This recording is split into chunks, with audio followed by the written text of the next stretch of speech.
Hello, everyone.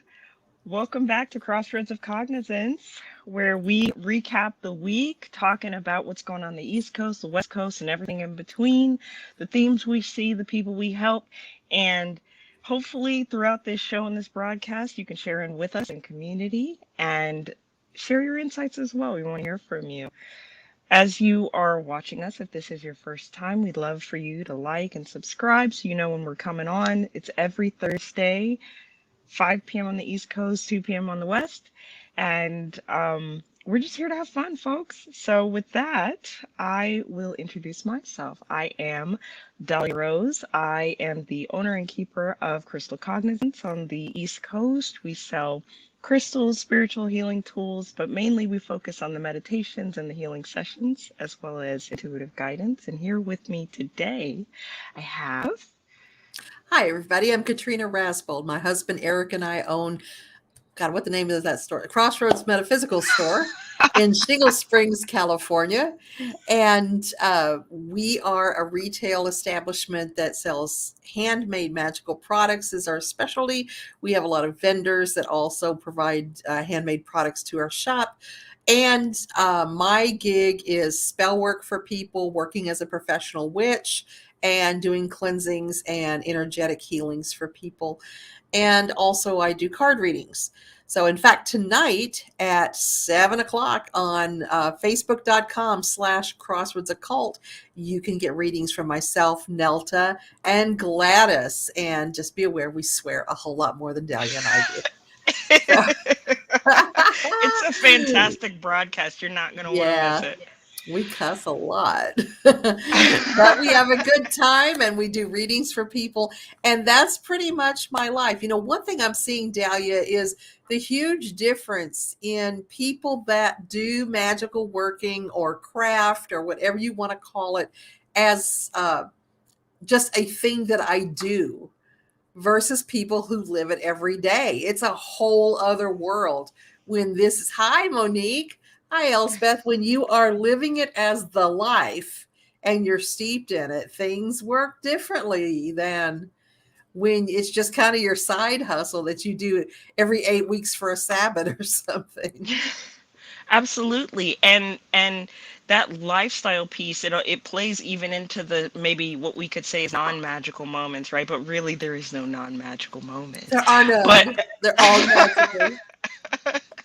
but even our short conversation before the broadcast began, I was just like, I was getting all these obstacles to something I was charging ahead on, and I took it as a slowdown and I needed to think before I leapt. So that leads us into your topic, Katrina, which was. It does. You know, it kind of relates to the European approach to witchcraft and the integration of Wicca into some of the ceremonial practices. And that is what Eric and I set up with CUSP. Now, we developed CUSP, oh my gosh, 25 years ago now. And we've been using it ever since. It's practiced worldwide. We have a book out called CUSP, A New Way to Walk the Old Path, that discusses this process. And so what we do is we take the 8 Sabbats of the witches and we create magical practice for 6 weeks around that event that is designed to create positive manifestation in your life every single year. We just had Imbolc. Imbolc was February 2nd. Imbolc is named for in the belly, and it's about the stirring and the movement that occurs in a pregnant person, or in this case, in a pregnant ewe, because it was about the lambing season. And about that movement that tells you, hey, this is real. This is really happening. We need to start thinking about what's going to be so when this comes to fruition. So it's very much a planning and an awareness that something's coming. It also represents the stirring within the earth as the earth begins to warm for spring. And the beginning of newness that happens. And we don't usually have a lot of thaw in February, but we have gotten over the longest night, 6 weeks out of that longest night. So warmth is slowly coming back. And that's another type of stirring that happens. So we've got the earth stirring with new life, getting ready to come forth at spring. And it's about the anticipation of when the baby starts to move and you can feel that new life coming. And what we did with that is we said, okay, at Yule, we get the spark of inspiration. So we Okay. are making our list. How do we want our life to be different when harvest comes in 10 months? What a year from now, what do we want to have accomplished? And we make that list and we start narrowing it down to the very specifics. And then at Imbolc, we submit the list and we say to our higher power, this is what I think I need. What do you think I need?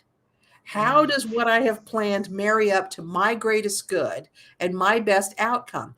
And then the next 6 weeks, I kid you not, it happens every year, are this it's this slam fest of confirmations and redirects about what we decided to plant. Because we're going to plant at spring equinox. And that's when we commit. That's when we say, all right, we're doing this. I'm planting these seeds. I'm going to make this happen. But Imbolc is that weird time where we say, hey, I think this is what I need. Show me if it's otherwise. And we okay. begin to see signs through omens and life experiences. And even just in the littlest things that we do, that nope, that's not it. That's not what you're supposed to do. You got that one wrong. Or yes, yes, yes, move ahead with this. This is great. Do this.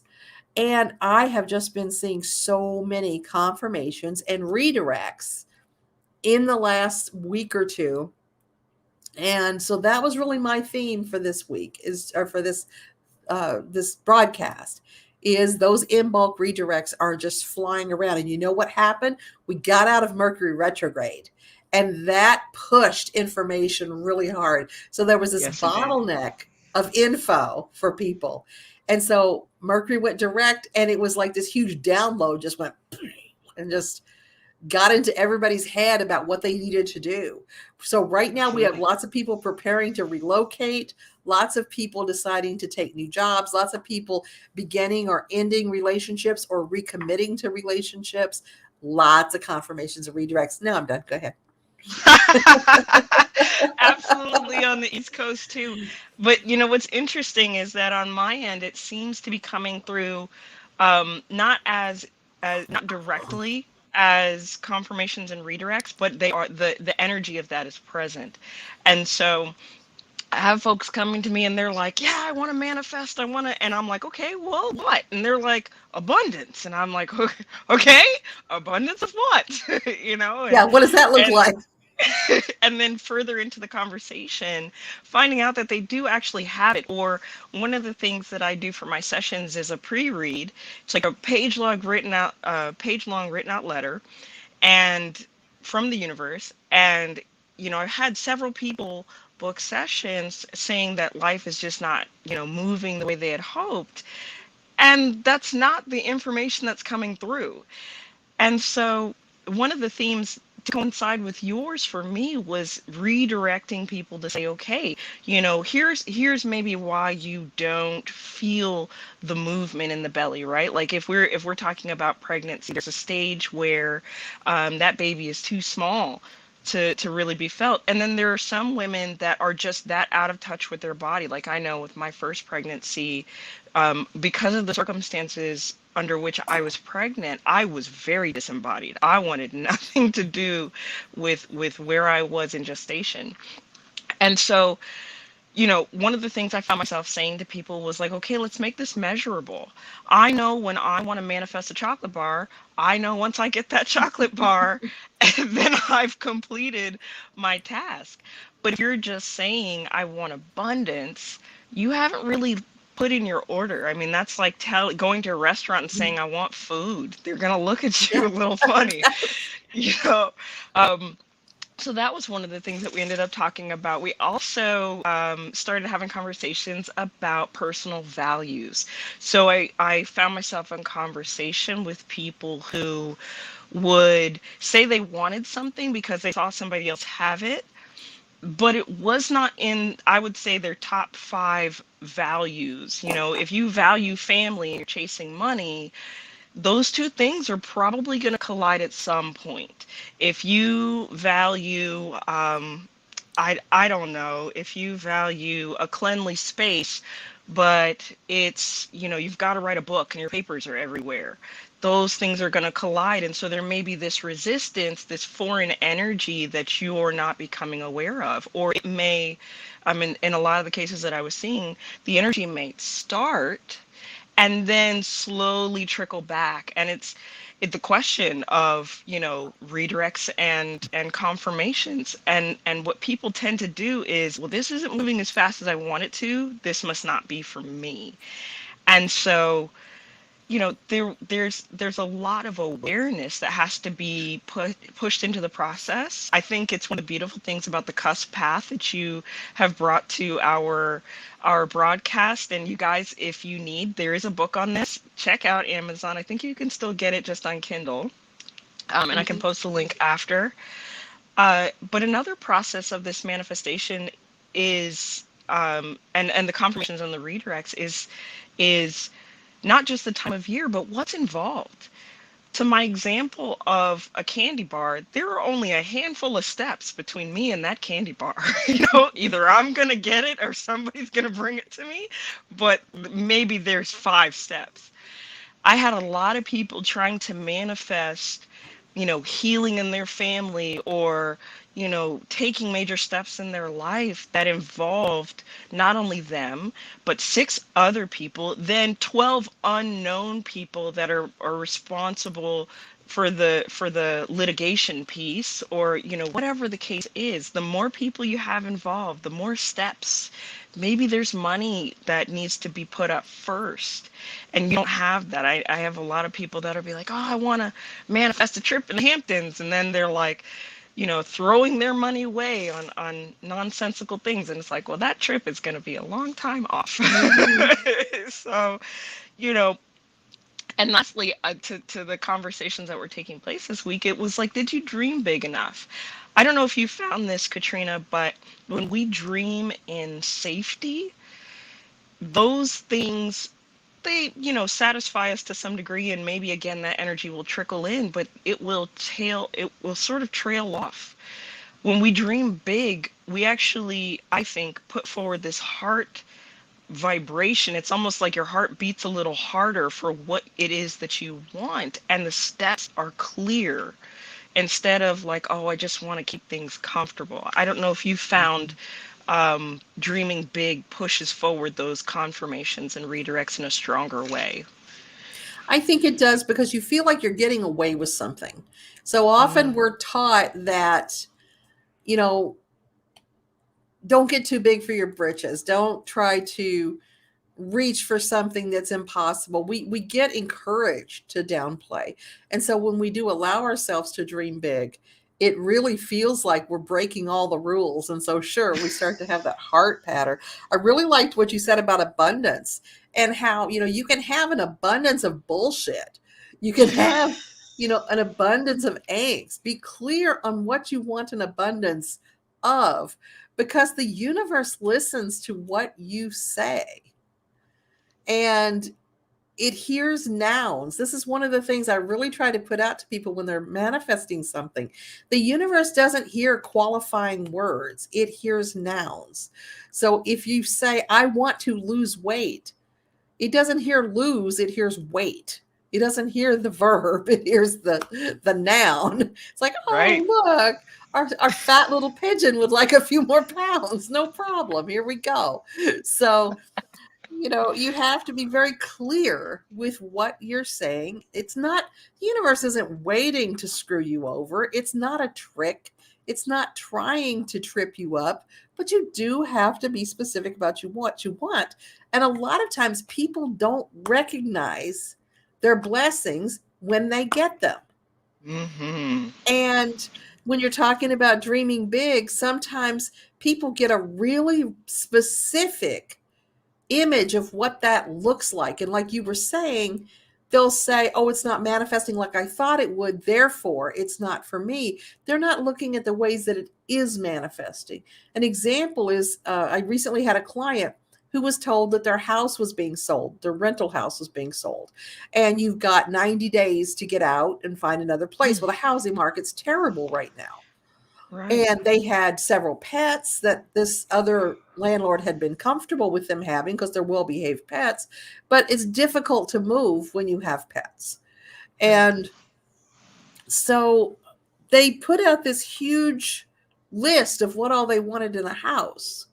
And it was, they have to accept our pets. It has to be within our price range. We want this and this and this and this. And we're so excited to be relocating.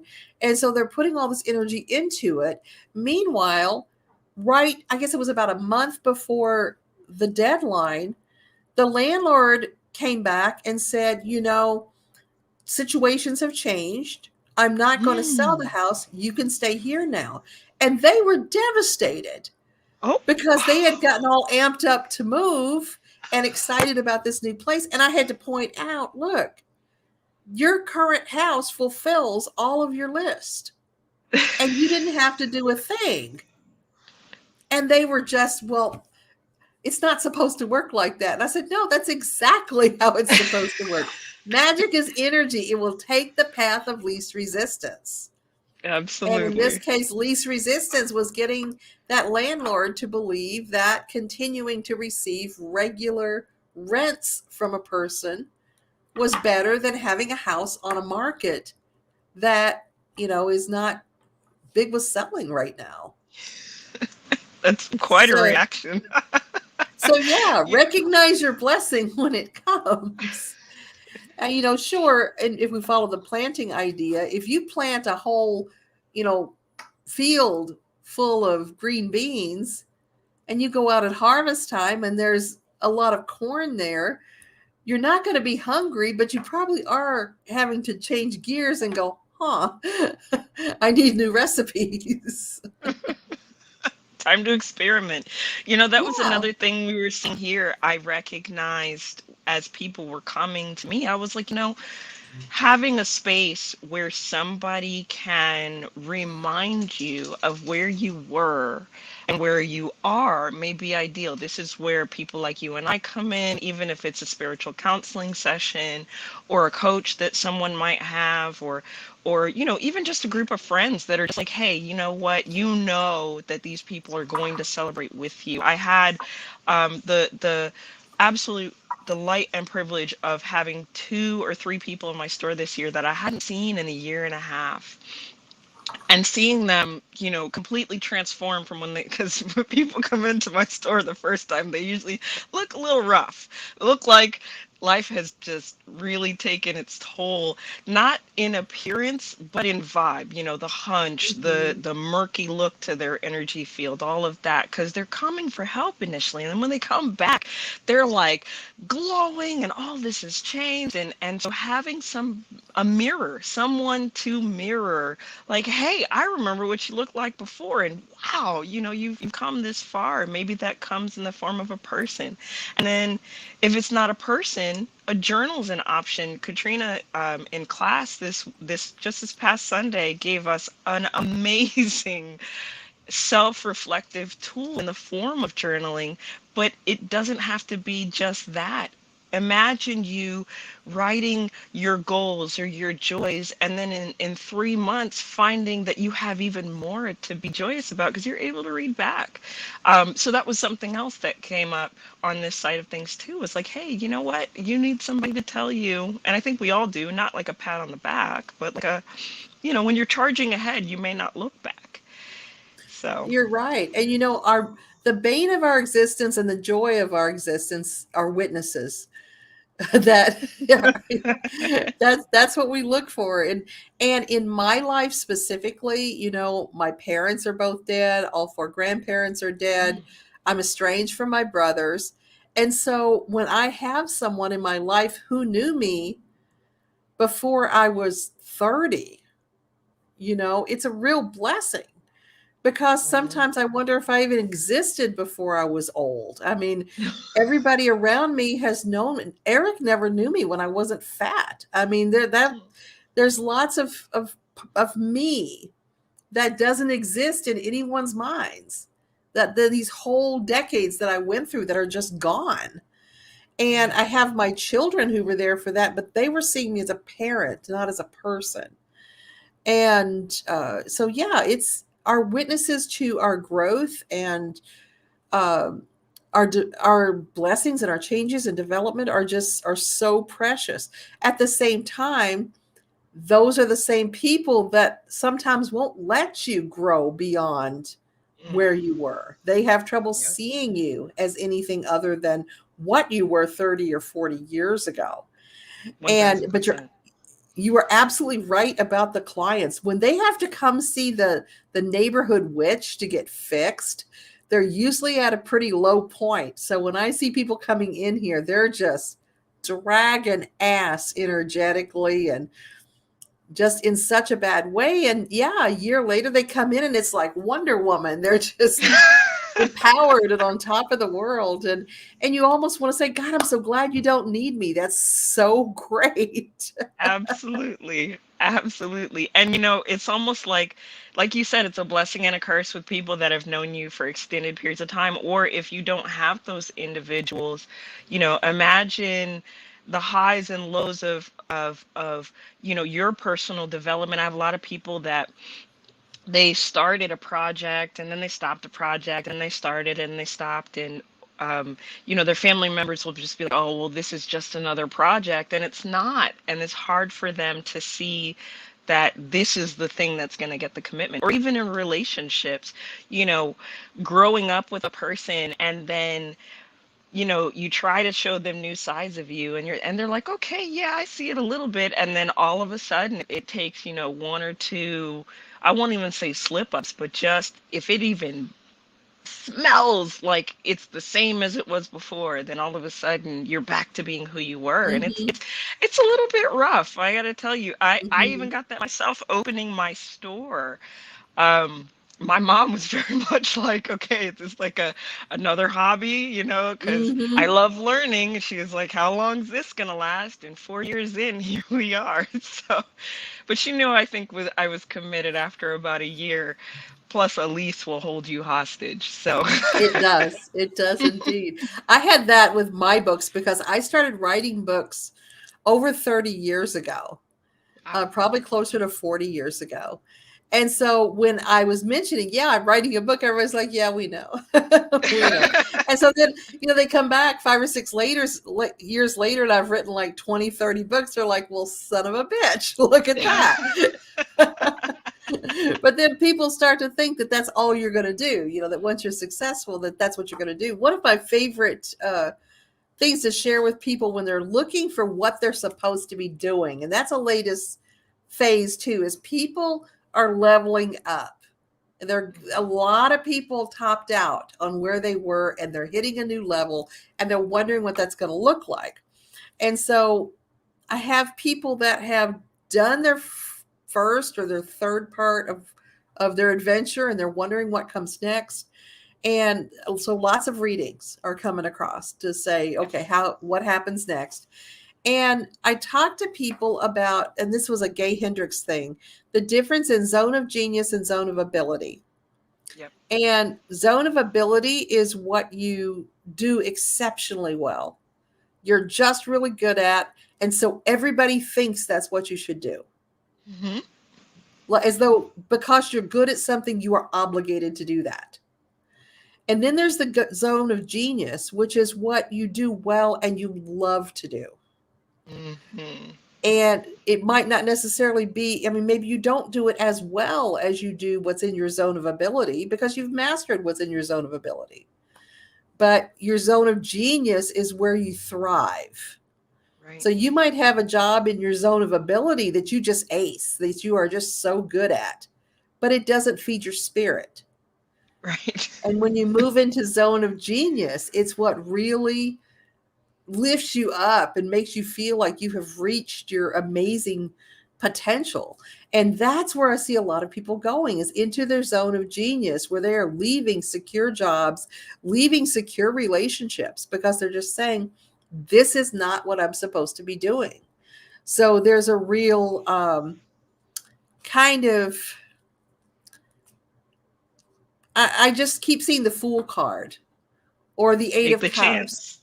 where they're taking the chance, they're leaving the full cups to go to the mountain where there's no assurance, just Yeah. because their spirit is saying, there's more. We've got to do more than this. There's got to be more than this. We can't die with this being all there is. Right.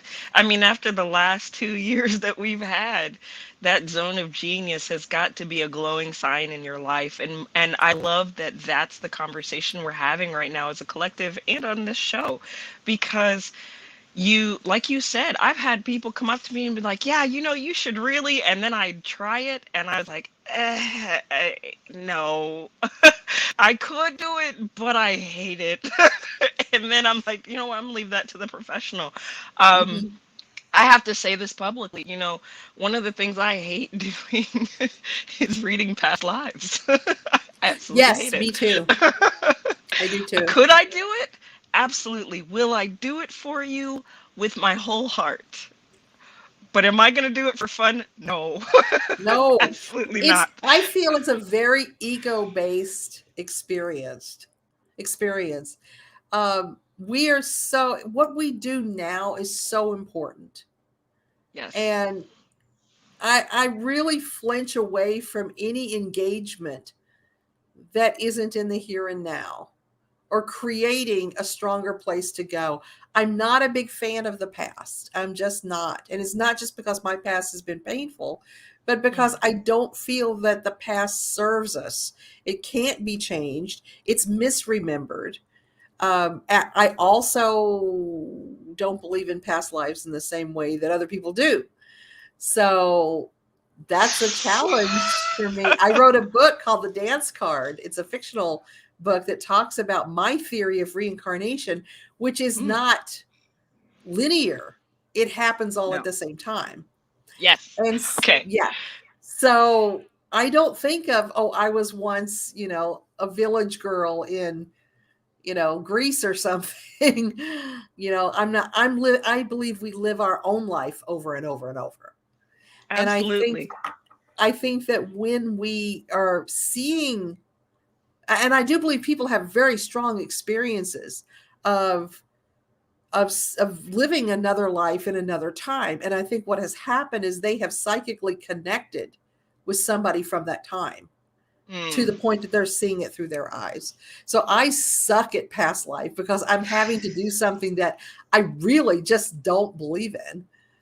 I'll do it for people and they have profound experiences, but I like you, I hate doing it. I hate it. Yeah. I love referring people to my friends who love doing that. Yes. I have a list. This goes for past lives, and until it is not a bit of a bane of my existence, it goes for mediumship too. I think the dead have value. I just Hmm. don't want to be the one they talk to all the time. Nope. So, there's that. But Gladys is amazing, and she will talk to them Yeah. for you. Go wild, Gladys. Talk, talk, talk. Right. Have Yeah, have and that's at why it. anybody medium, I just send them to Gladys because it's Yep. not my jam. And I could lean into it. I can hear them. I can connect them. I'm sure if I studied Same. harder, opened more, I could get that. I just don't care. And saying that, I'll bet every spirit in the shop I'm in right now went, hold my beer. Shit starts falling over. End this broadcast. Right, right. But no, I don't love that. And there's lots of things that come along with what we do that I really just don't love. I mean, one thing is I'm not a people person.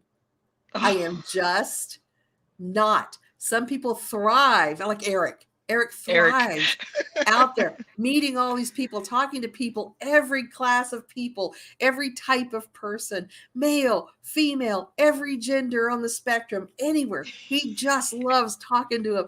And I'm like, oh, there's too many people here.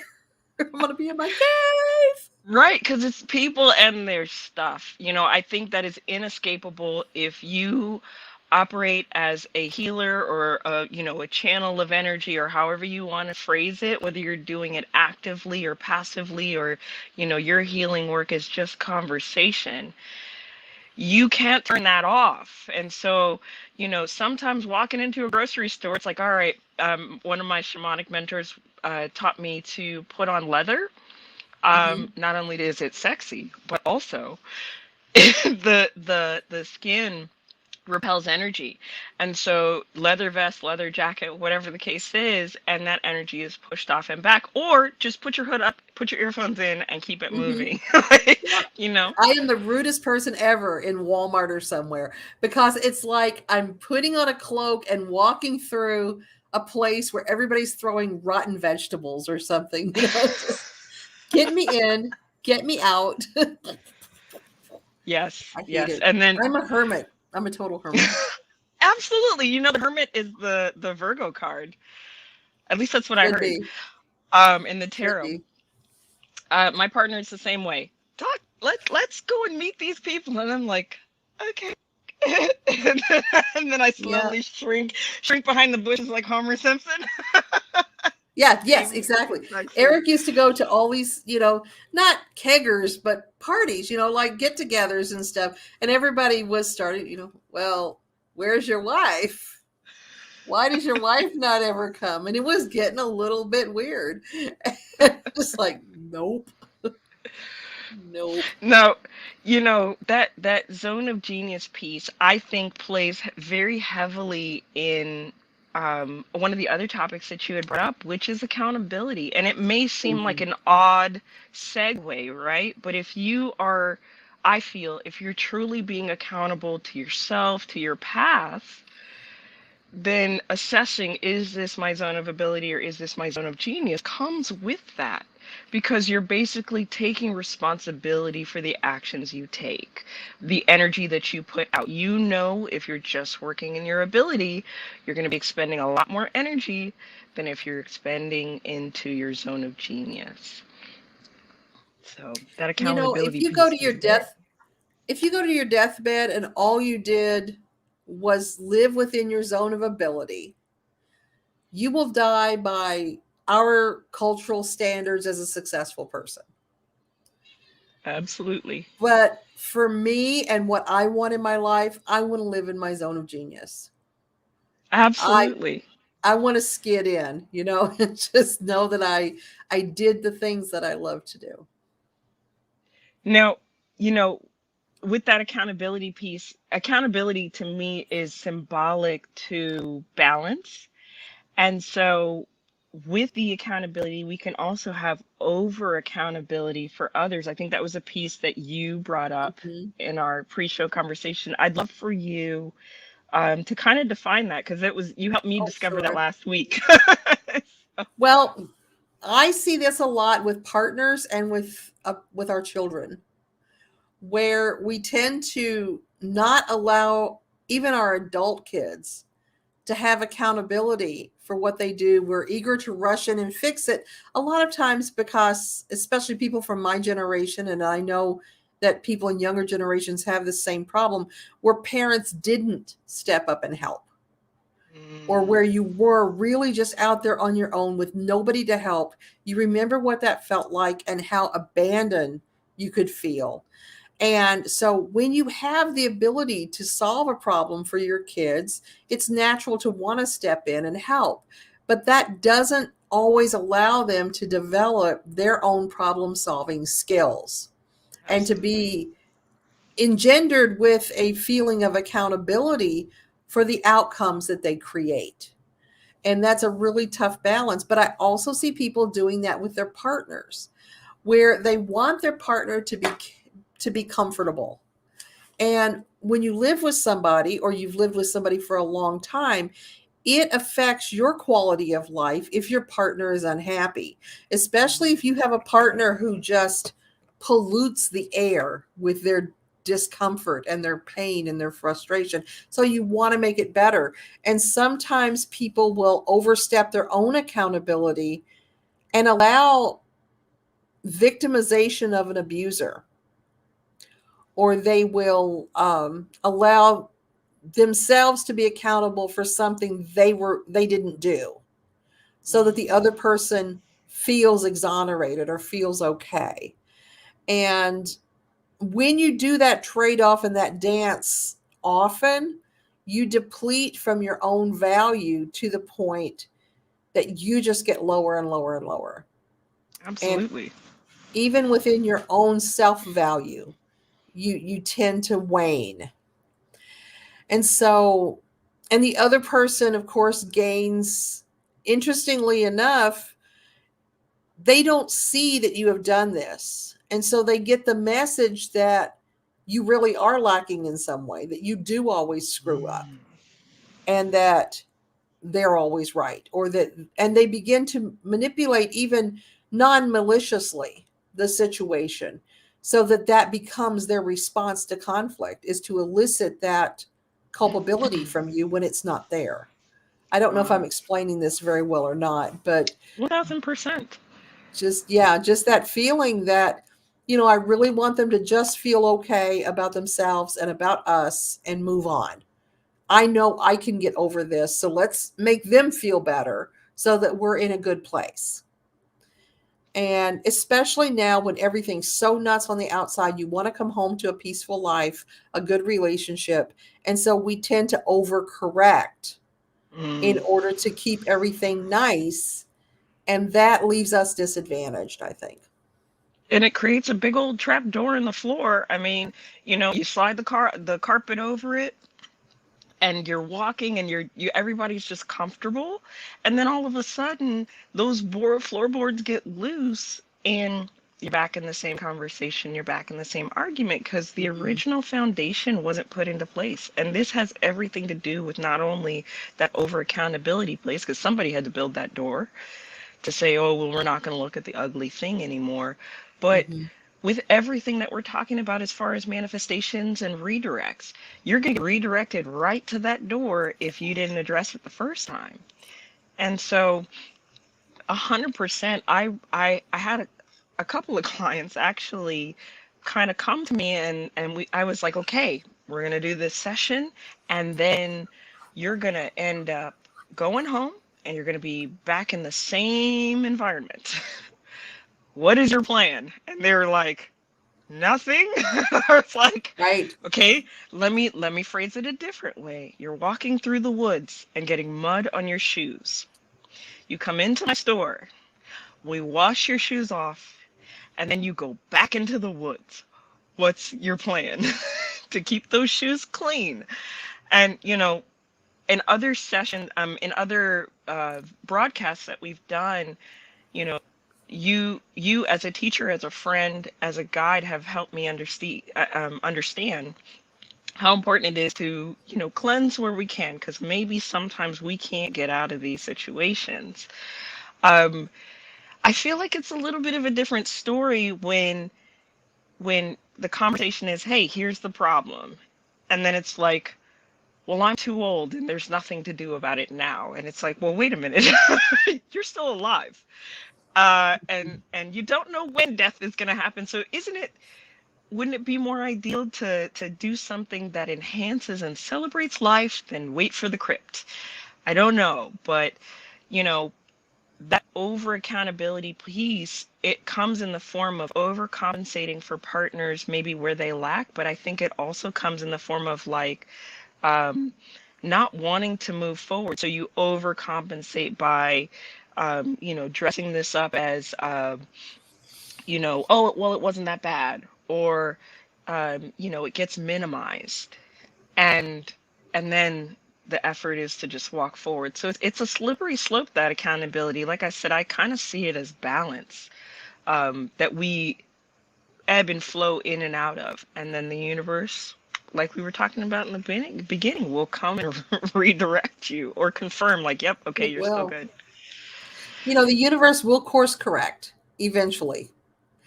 But I do see a lot of people, as you're describing, who come in and they just want, back to the idea of, I just want abundance. They just want to feel better, but they don't know what feel Hmm. better looks like. And you start talking to them about their relationships, all of their conversations will be about what the other person is doing to them Yep. every time. What their partner's doing wrong, what their mother's doing wrong, what their kid is doing wrong, how they're disrespected by their sister. There's always other people. And in this case, they are making those other people accountable, but it's rare that they're doing anything other than talking to me about it. They're not going back into that life and making those people accountable or holding those people accountable because they're intimidated. by those people who are wielding that influence. And so, like you said, when you ask them, so we got you cleaned up. What's your plan? Well, I'm going to burn a bend over candle to get them to bend to my will. Oh, well, why don't you have a conversation with them? You know, Wow. why all the, I'm going to burn a doom candle. Why? Whoa, that escalated quickly. You know, Yeah. let's have the conversation. Does your partner know this is what you need? Well, he should. I've been living with him Mm, for 15 years and and modeling the behavior. No, but you never said anything. no. They know that that is how you behave. You cannot expect other people to behave the way that you do. You have to say, you have to use your big person words and say, this is what I need. If you can't do this, this isn't going to work out. Yep. And that's the thing. Once you utter those words, then you know where things stand. If it is a okay, I'll try, it needs to be followed by action. If there is Mhm. an absolute refusal, like I've seen a lot of people get negative responses the minute they start stating their needs because the other person takes it as an affront to who they are. Or they, oh, well, you're saying I don't do this, and it becomes a list of shortcomings instead of needs. And it's like, well, no, this is this is what's going to fill my cup. This is what's going to bring wholeness to my heart. And while I realize you might not be capable, I'm asking you to at least try to see what you actually are capable of. But whatever their response, you know where things stand. And I think it's Mhm. coming to me now that I think people don't do that because they don't want that answer. They don't Mhm. want to know that their partner cannot provide what is asked of them. And we're not even talking about finances. We're talking about just, I mean, like basic human respect. Mhm. And if you find out that your person can't do that, you have to be accountable for whatever takes place after that. Does that mean the relationship changes? Does it mean it ends? What does it mean? And I think that should be defined probably before you go into the conversation when you say so. I think so. Get clear Yeah, with yourself what you need, and not abundance, and not feeling better, and not being happy. It's I need these actionable things to happen in order to be comfortable here. And once your partner knows that, once you have said that, once you've written it down and shown them the paper and said, this is what I need. If you are still failing to get that, you have your answer. And absolutely. like you mentioned about accountability, at that point, when you have your answer, and I'm not talking about a perfect process. If you're asking to change, for somebody to change who they are and to change the dynamic of your relationship with them, that is a big ask because you created that dynamic together. And Hmm. so to ask them to completely change who they are and how they respond, even if it's stop hitting me, I mean, there are, very reasonable requests. Yeah, Uh, you have to still see that you're asking them to change some deep seated conditioned responses. And if you are seeing ongoing effort, then that's a positive. absolutely. It's not going to be a perfect process, but at the same time, your accountability comes when you have given them the list that's very specific. They have responded either affirmatively and worked hard to change that, or negatively and didn't do anything. Your accountability is, okay, what are you going to do now? Or even positively and didn't do anything. Yeah, yeah, yeah. Just, okay, none of these things happened. This behavior hasn't changed. You either have to adapt your desires so that you're accepting of that person's limitation and just decide that you love them enough that you're not going to stop, which means you stop complaining about it because you made a choice to Hmm. stay, Yep, or you say, this is a deal breaker. It's time to go. absolutely. And don't be afraid to do this on your kids, folks. I mean, you know, after a certain age, you should be able to say to your kids, hey, I expect this of you at minimum. Does it mean that they will do everything perfectly? No. But they should be at least held to a standard of trying. And it's not on the basis of I'll love you or I won't, or I'll leave you or I won't, in the way that it is maybe with partners or other adults in your life, but just simply like, hey, when you see that my door is closed, I'd like you to knock. I mean, just silly, even silly things. And these have a long-term payoff because the very people that we're talking about that may cross boundaries or not feel accountable or may not make positive changes are the kids that didn't have to. you know, the Yeah. kids that could never do anything wrong, or were never asked to look at their negative actions, or parents made excuses. I recall being younger and having friends whose parents did their book reports for them because they didn't want them to get a negative score and have it reflect poorly on the parenting. And it's like, well, wait a Mhm. minute. I So, have so many adult parents of adult children now who say, I really just want to change my job. I've got a job offer in Seattle. I would be really good at it. I love it. But I can't go because my 35-year-old daughter lives with me and she doesn't like Seattle. Like, what? well, then she should get her own place and you'll see her Yeah, later. yeah.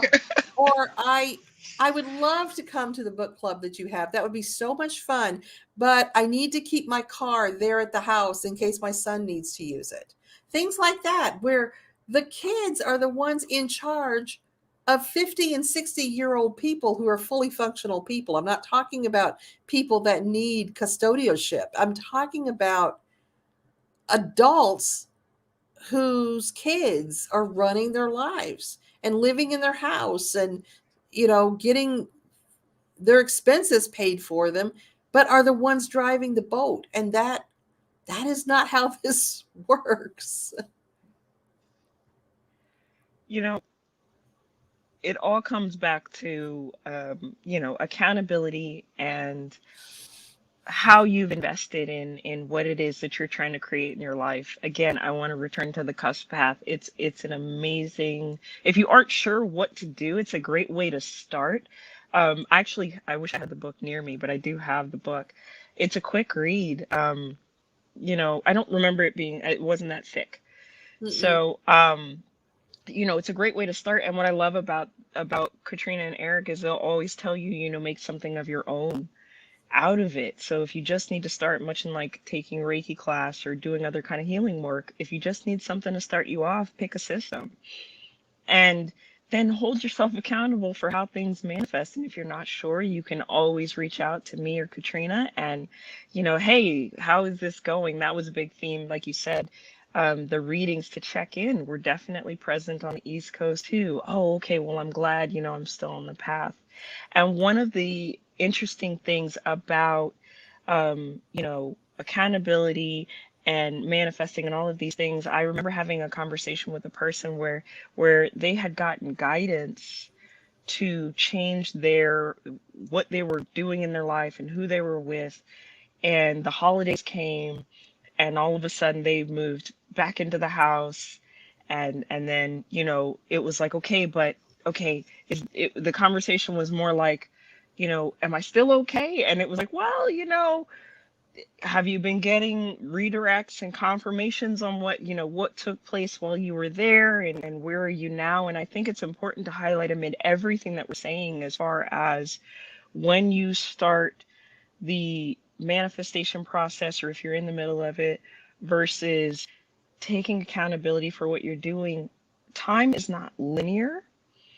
And so if you miss an opportunity to follow a redirect, realize that that will circle back around. I don't, at least I've not found in my practice that there's a point where it's like point of no return other than death. What about you, Katrina? I agree completely. 100%. A lot of people I find are afraid to take that step and make that change because they're like, I can't go back, especially in the way that it comes about with people. Oh, well, if I end this connection, if I end this relationship, they're never going to take me back. Or if I move across the country, it'll be harder for me to go back if I don't like where I ended up. And those are all reasonable concerns, but then the question becomes, and the accountability becomes, are you more miserable where you are? Is this enough to at least make the attempt at change? And then if it's not, maybe that's a universal redirect. And I just in what we're talking about, I doubt your kids, your 35-year-old kids will be your universal redirect. I really doubt that. So, I do absolutely agree with that. And you have to come up to a place where you decide how much of your life is you're willing to allow to be controlled by fear. mm, We can, especially Virgos, we can sit and talk ourselves out of anything with yes. this could happen, or this could happen, or this could happen, or this. Analysis is paralysis. Do you get stuck because you're just afraid that you might not be able to go back to a place where you're already not happy? Mm, And that keeps us from moving forward. yes. However, if that leads you to a place where as an adult you have to move back home with your mommy and daddy, or as an elder you have to move back in with your child, find a way to be an asset to that situation and not a Mm, liability, especially for adult children moving in with adult parents. They fall into that dynamic that they had growing up where the parent takes care of the child, and get that mentality going. If you got to move back in with your parents, make sure you're doing so as an adult, and that you take yes. adult responsibilities in that home and make them damn glad they brought you into that house. Right. Don't lose all that you gained prior to that moment. It's not for you to put away in shame or put back on the shelf, but it's to continue the enhancement of your life and your path. So The truth of the wholeheartedly. matter is more and more people are having to cohabitate today because the cost of housing has gone up so much. We're seeing more extended families living together. We're seeing more roommates living together. And so we're being forced, not only through quarantines, but through economics, to cohabitate and to have engagement and experiences with each other. And that's really bringing out the best and the worst in people. And we need to make sure, if we're forced to cohabitate with others, that it's bringing out the best in us and that we are putting our best self there so that we're a pleasure to be around and not a pain in the ass to be around. For sure. I've seen a couple articles on moms that are buying homes together and cohabitating and raising their Mm-hmm. kids together. Or, you know, people are even turning to thruples so that, there's a third person paying rent instead of just a renter in the basement. I mean, it's a very interesting Yeah. world we're moving to here. Bring me them sister wives, man. I hope one can cook. Right, right. Bring those skills on in. You know, Come on, girls. that may be the baby that's cooking, right? Like the the In cus the the belly. yes, the imbolc. The the Imbolc thing baby is sister wives. As long as I get to be the first wife, I'm good to go. Let me be the boss right, lady and come on down. right. You He's could be cute number too. one. you know, Like, yeah, but you better be able to cook Mexican food, bitch, because that's your ticket in. Mama wants dinner waiting when she gets home.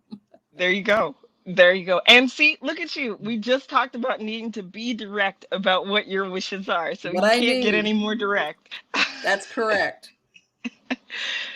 We've covered a lot in this show. We've gone from you know, accountability versus over accountability. We talked about manifestations and what it takes to see and value what you have going for you. It may not be that the universe is not moving on your behalf, but you haven't counted your blessings and the baby steps in the process. We have talked about zone of genius and zone of of ability, and how important it is to identify those dynamics. And in everything that we've talked about, I Katrina, are we still in the in bulk energies, or We are, yep, we carry in bulk through to March 21st. wow, so It's there's just still getting time to started. work with everything that we've talked about, and we hope that it has brought you value during this show. Would love to hear your comments, your stories. Thank you, Heidi, Caressa, and Elsbeth and Monique and Kelly and everybody else who joined us for the show. We'll catch you next week, but in the meantime, let us know what's going on with you, and we will see you next time. Bye, See you next everyone. time. Bye bye.